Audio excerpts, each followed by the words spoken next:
যুক্তরাষ্ট্রে আওয়ামী লীগ নেতাকর্মীদের হেনস্থার শিকার হয়েছেন প্রধান উপদেষ্টার সফর সঙ্গী রাজনীতিবিদরা। ডিম ছুড়ে মারা হয় এনসিপির সদস্য সচিব আক্তার হোসেনকে, নাজেহাল করা হয় বিএনপি মহাসচিব মির্জা ফখরুল ইসলাম আলমগীরকেও। এই ঘটনায় একজনকে আটক করেছে নিউ ইয়র্ক পুলিশ।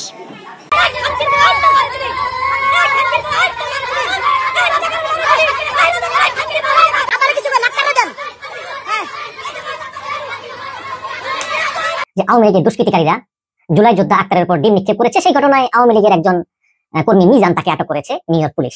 এখন প্রশ্ন হচ্ছে যে এই আটকের আসলে ফলাফল কি? দেখুন। আসসালামু আলাইকুম সম্মানিত দর্শক বন্ধুরা, দেশ ও দেশের বাইরে থেকে যারা আমাদের এই ভিডিওটি এই মুহূর্তে দেখছেন তাদেরকে আন্তরিক শুভেচ্ছা এবং অভিনন্দন।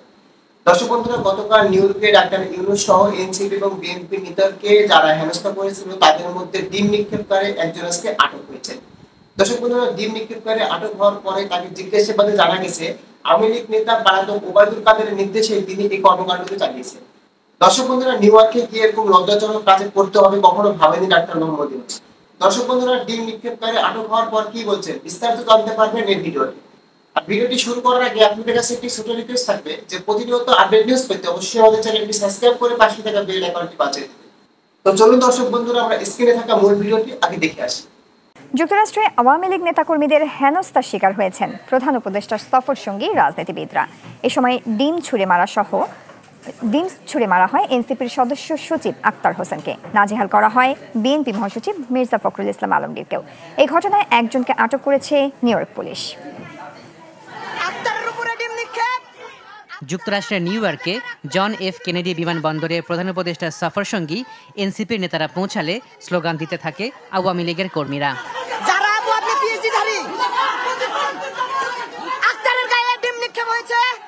আক্তার হোসেন ও তাসনিম জারাকে লক্ষ্য করে ডিম ছোড়ার পাশাপাশি কুরুচিপূর্ণ মন্তব্য করে তারা। সে সময় আক্তারের সামনেই ছিলেন বিএনপি মহাসচিব মির্জা ফখরুল ইসলাম আলমগীর। আক্তার হোটেলে পৌঁছালে সেখানেও স্লোগান দেয় আওয়ামী লীগের কর্মীরা। এরপর হোটেল থেকে বেরিয়ে জোরালো কণ্ঠে পাল্টা স্লোগানে প্রতিবাদ জানান এনসিপির সদস্য সচিব আক্তার হোসেন।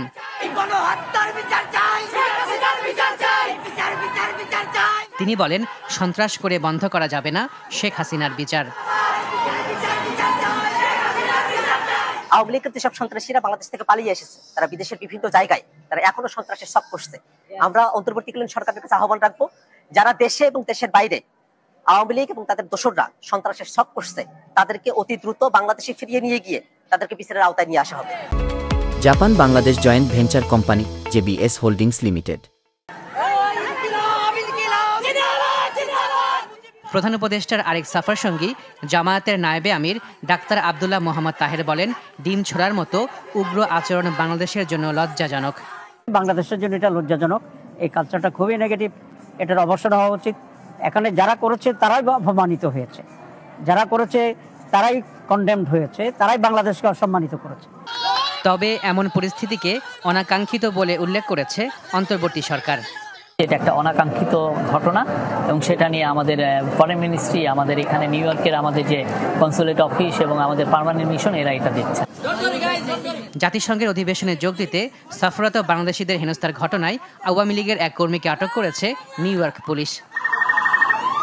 নিউ ইয়র্কের যে ঘটনা ঘটেছিল যে আওয়ামী লীগের দুষ্কৃতিকারীরা জুলাই যোদ্ধা আক্তারের উপর ডিম নিক্ষেপ করেছে, সেই ঘটনায় আওয়ামী লীগের একজন কর্মী মিজান তাকে আটক করেছে নিউ ইয়র্ক পুলিশ।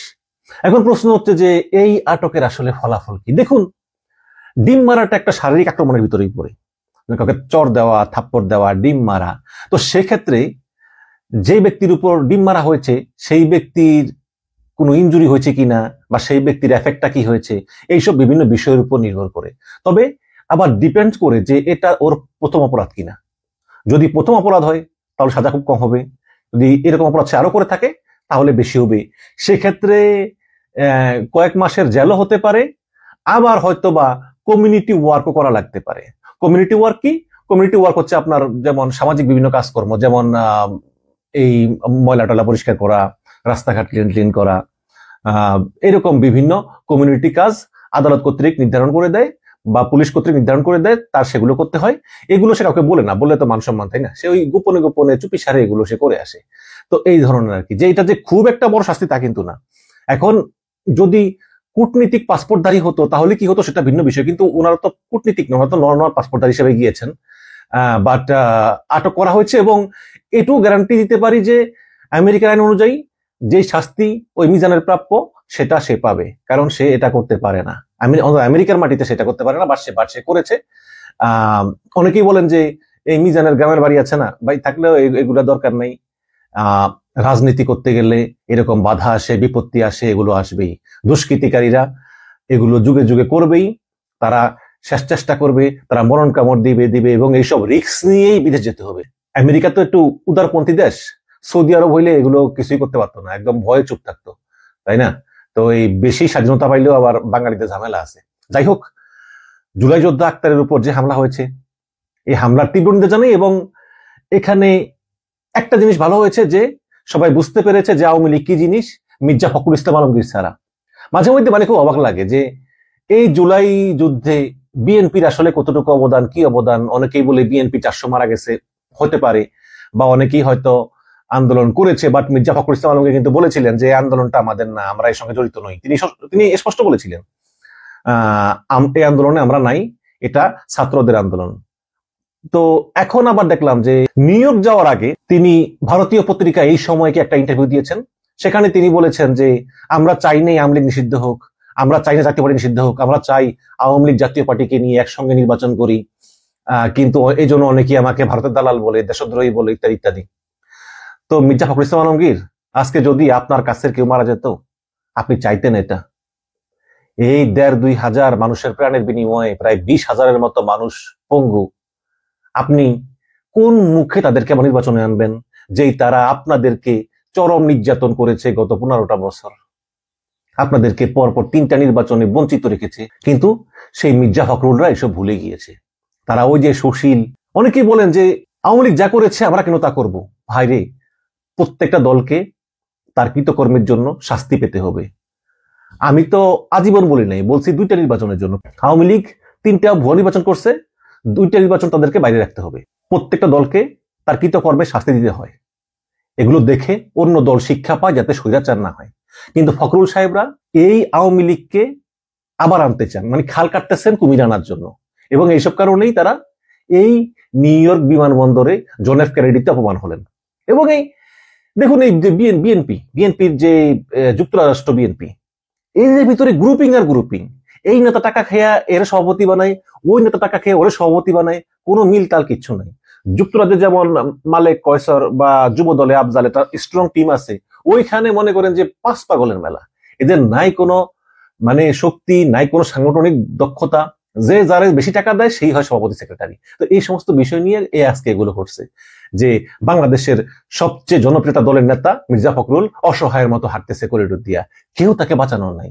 এটাও আমাদের দেখতে হলো। সেই মির্জা ফখরুল ইসলাম আলমগীর তিনি বলে আমরা চেয়েছিলাম আওয়ামী লীগ নির্বাচনে আসুক, আবার বলে যে জামাত আমাদের কাছ থেকে 30টা আসন চেয়েছিল। এখন জামাতের জনপ্রিয়তা আগের চেয়ে বেড়েছে, কোনো সন্দেহ নাই, বাট কতটুকু বেড়েছে এটা এখনো শিওর না। কিন্তু জামাত বিএনপির কাছে 30টা আসন চেয়েছে, বিএনপি বলেছে না আমরা দেব না। আমি আসলে বুঝতে পারতেছি না যে এটা সত্য নাকি মিথ্যা। দর্শক আপনারা এই কমেন্টে জানাবেন। এবং যদি রাজনৈতিক সমঝোতায় গোপনে গোপনে অনেকে অনেক কিছু চায়ও, সেটা তো মিডিয়াতে বলার কিছু নাই, তাই না?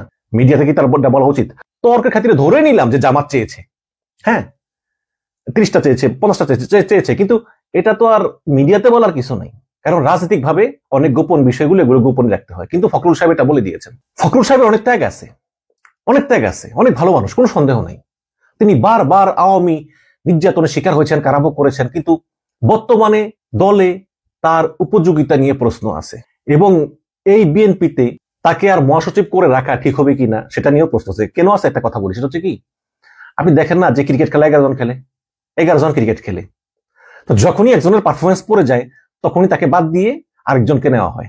যেমন তামিম ইকবাল, সে মনে করেন যে গত 15 বছর ধরে সে ভালো খেলেছে, কিন্তু ইদানিং লাস্ট 1 বছর সে ভালো খেলতেছে না, দল কিন্তু তাকে রাখবে না।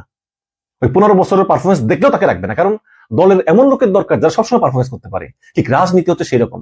মির্জা ফখরুল ইসলাম আলমগীর ত্যাগী নেতা, কোনো সন্দেহ নাই, অনেক কারাভোগ করেছেন, অনেক কষ্ট করেছেন, কিন্তু বর্তমানে তার কথাবার্তা কার্যক্রম দলকে আসলে কতটুকু হেল্প করতেছে, দলের কতটুকু ক্ষতি করতেছে, এগুলো কিন্তু দলের ভাবা উচিত। ভেবে সিদ্ধান্ত নেওয়া উচিত। আমার মনে হয় সেই সময় এসে গিয়েছে। যাই হোক, ফিরে আসি ডক্টর ইউনূসের দিকে। তো দর্শক বন্ধুরা, আশা করি আপনারা সম্পূর্ণ ভিডিওটি দেখেছেন এবং সম্পূর্ণ ভিডিওটি দেখার পর আপনাদের গুরুত্বপূর্ণ মতামতটি অবশ্যই আপনারা ভিডিও কমেন্ট বক্সে কমেন্ট করে জানিয়ে দিবেন। দর্শক বন্ধুরা, গতকাল কিন্তু নিউ ইয়র্কে ডাক্তার ইউনূস সহ বিএনপির মহাসচিব মির্জা ফখরুল ইসলাম আলমগীর সহ এনসিপি দুই নেতা হচ্ছে আক্তার এবং তাসনিম, মানে এই দুজন এরা চারজন কিন্তু নিউ ইয়র্কে গিয়েছিল একটি মানে উদ্ভাবন করতে। যেখানে যাওয়ার পরে কিন্তু যুবলীগের কিছু নেতা কর্মীরা তাদের পুরো ডিম নিক্ষেপ করে এবং এই ডিম নিক্ষেপকারীর মধ্যে একজন কিন্তু আজকে আটক হয়েছে। দর্শক বন্ধুরা, যুক্তরাষ্ট্রে আক্তার ও তাসনিমের উপর হামলায় বৈষম্য বিরোধী ছাত্র আন্দোলনের তীব্র নিন্দা তারা জানিয়েছেন। তো বৈষম্য ছাত্র আন্দোলনরা কি বলছেন সেটি বিষয়ে আমরা বিস্তারিত একটু জানি। তো যুক্তরাষ্ট্রের জাতীয় নাগরিক পার্টি এনসিপি সদস্য সচিব আক্তার হোসেন ও জ্যেষ্ঠ যুগ্ম আহ্বায়ক তাসনিম জারার উপর হামলা এবং বিএনপির মহাসচিব মির্জা ফখরুল ইসলাম আলমগীরকে হেনস্থায় নিন্দা ও প্রতিবাদ জানিয়েছেন বৈষম্য বিরোধী ছাত্র আন্দোলন। আজ মঙ্গলবার গণমাধ্যমকে পাঠানো এক যৌথ বিবৃতিতে এই ঘোষণা করেন এনসিপি সভাপতি রিফাত হোসেন, সাধারণ সম্পাদক হাসান ইমাম এবং প্রতিক্রিয়া ব্যক্ত হয়েছে। বিবৃতিতে বলা হয়েছে যে সরাসরি আক্রমণের প্রধান উপদেষ্টা ডাক্তার মোহাম্মদ ইউনূসের যুক্তরাষ্ট্র সফরে অংশ নেওয়া এনসিপির সদস্য সচিব আক্তার হোসেন এবং জ্যেষ্ঠ যুগ্ম আহ্বায়ক তাসনিম জারার উপর পতিত ফ্যাসিস্ট এবং গণহত্যাকারী এবং কার্যক্রম নিষিদ্ধ ঘোষিত আওয়ামী লীগের সন্ত্রাসীরা হত্যার উদ্দেশ্যে হামলা চালিয়েছিল। একই সঙ্গে বিএনপির মহাসচিব মির্জা ফখরুল ইসলাম আলমগীরও তারা হেনস্থা করেছে। বৈষম্য ছাত্র আন্দোলন এই ন্যায্যকরণ ঘটনায় তীব্র উদ্বেগ প্রকাশ করে পাশাপাশি তীব্র নিন্দা এবং প্রতিবাদ জানাচ্ছে।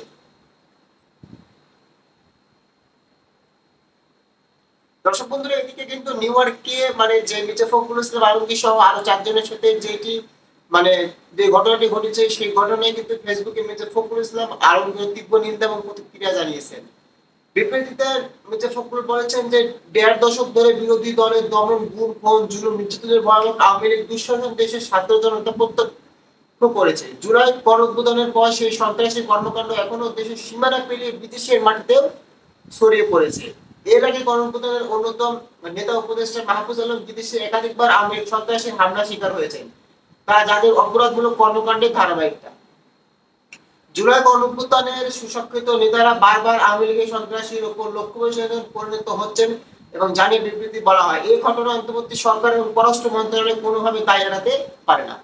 দর্শক বন্ধুরা, কালকের ঘটনায় কিন্তু বাংলাদেশে খুবই উদ্বেগ প্রকাশ হয়েছে। বাংলাদেশে কিন্তু খুবই একটি মানে ডাক্তার ইউনূস সহ বিএনপির মহাসচিব মির্জা ফখরুল ইসলাম আলমগীর এবং এনসিপি নেতা আক্তার এবং তাসনিম জারার উপরও কিন্তু তারা হামলা চালানোর চেষ্টা করেছিল, কিন্তু শেষ পর্যন্ত তারা হামলা চালাতে না পেরে তারা ডিম মানে নিক্ষেপ শুরু করেছিল। তো দর্শক বন্ধুরা, ইতিমধ্যে কিন্তু আপনারা সম্পূর্ণ ভিডিওটি দেখেছেন এবং সম্পূর্ণ ভিডিওটি দেখার পর আপনাদের গুরুত্বপূর্ণ মতামতটি অবশ্যই আপনারা ভিডিও কমেন্ট বক্সে কমেন্ট করে আমাদেরকে জানিয়ে দিবেন। আর দর্শক বন্ধুরা, চ্যানেলে নতুন হয়ে থাকলে অবশ্যই চ্যানেলটি সাবস্ক্রাইব করে পাশে থাকা বেল আইকনটি বাজিয়ে দিবেন। তো দর্শক বন্ধুরা, এতক্ষণ আমাদের সঙ্গে থাকার জন্য আপনাকে জানাচ্ছি বিশেষ ধন্যবাদ।